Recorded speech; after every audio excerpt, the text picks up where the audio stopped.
Ini berbentuk bubuk putih disuntik tunggal atau campur. Selanjutnya ada benzodiazepin. Ini berbentuk pil penenang ditelan. Pil koplo, berbagai jenis pil tanpa tujuan medis jelas seperti Arten dan Antimo.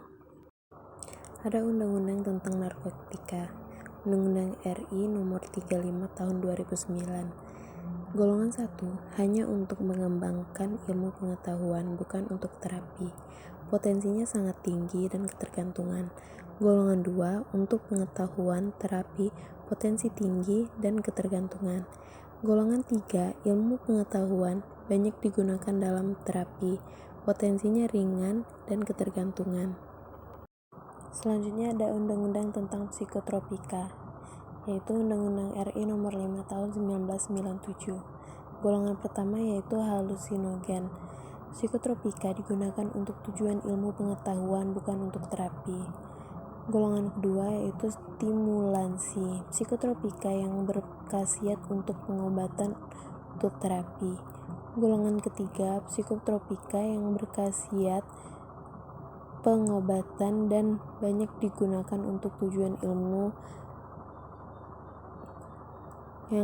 Golongan 4 psikotropika yang berhubungan dengan pengobatan dan sangat digunakan untuk tujuan ilmu pengetahuan. Faktor individu menyalahgunakan zat psikoaktif.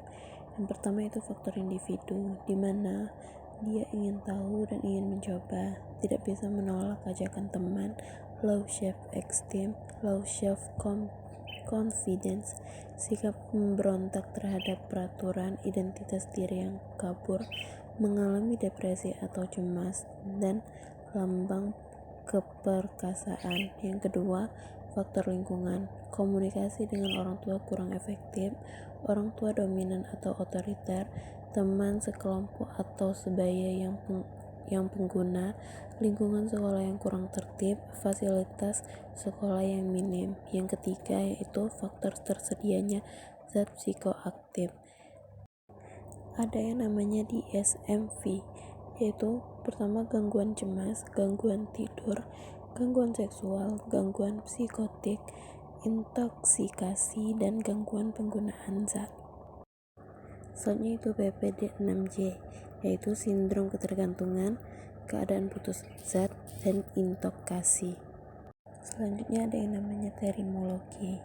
Yang pertama itu habituasi, di mana keadaan bergantung pada suatu zat tanpa timbulnya gejala-gejala fisik jika zat itu dihentikan. Yang kedua ada adiksi, di mana keadaan ketika penggunaan zat tertentu secara teratur, sering, dan cukup banyak dihentikan atau dikurangi bila mengalami gejala fisik maupun mental. Yang selanjutnya yaitu ketergantungan psikis, di mana keadaan ketika menggunakan zat berhenti, mengalami keinginan yang sangat kuat untuk menggunakan zat tersebut meskipun tidak mengalami gejala fisik. Ketergantungan fisik, jika mengurangi atau menghentikan penggunaan zat, mengalami gejala putus zat. Juga ditandai adanya toleransi. Toleransi yaitu suatu keadaan ketika untuk memperoleh efek zat seperti semula diperlukan jumlah atau dosis yang semakin lama semakin banyak. Sekian penjelasan dari saya, terima kasih.